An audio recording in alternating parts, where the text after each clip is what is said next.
Take 5 seconds and see how many spelling errors you can spot in this Spanish sentence. Había una vez, hace mucho tiempo, un caballo que se había enamorado de una vaca.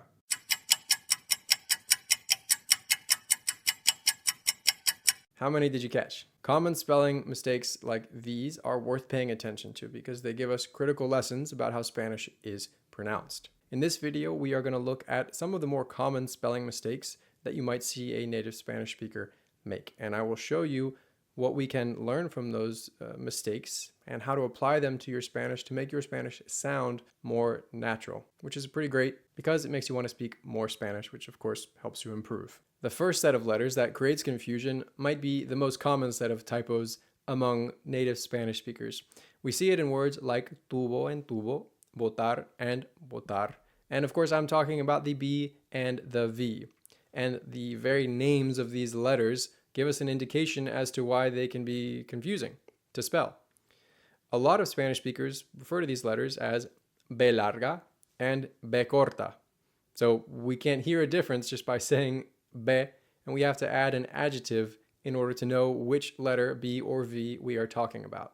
That's because for most Spanish speakers, not all, but most, there is no difference between the B and the V. You might hear a variance in the exact way that they pronounce these letters from word to word, depending on the position that they are in. But generally speaking, a Spanish speaker doesn't hear a big difference between a B and a V. Y formar un tubo de aire. Y formar un tubo de aire. Similar al que tuvo Steve Jobs. Similar al que tuvo Steve Jobs. So if you see mix-ups like these, it's because somebody sounded it out and the two sounds sounded the same to them. So if you record yourself and you notice a big difference in the way that you pronounce the B and the V, for example, a really buzzy V, as in yo voy a beber, use these typos as a reminder to bring these sounds a little bit closer together in your own speech. By the way, for a deeper dive into improving your pronunciation, check out the first link in the description box below. The next two letters, double L and Y, do vary a lot from place to place, but within a city or a region, they tend to be pretty consistent, and they tend to represent the same sound. So for most Spanish speakers, there is no difference between Y and doble L. This can create some mix-ups because within a given place, pollo and pollo tend to sound the same, as do haya and haya, vaya and vaya, cayó and cayó. El espectro se cayó de golpe. Se cayó mi edificio. El espectro se cayó de golpe. Se cayó mi edificio. So when writing, this can leave speakers uncertain as to whether or not they should use an Y or a doble L. To practice this yourself, record yourself reading the following phrase and try to make your double L and Y sounds as close to one another as you can. El caballo amarillo se cayó en la playa.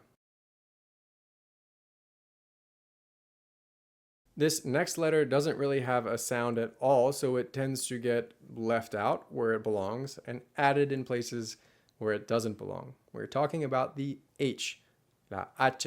So some common mix-ups that result from this H are between I, and I, hacer and hacer, haber and haber, because they all sound roughly the same. Bien, nadie va a ver esta charla del algoritmo. Bien, nadie va a ver esta charla del algoritmo. Siempre va a haber alguien.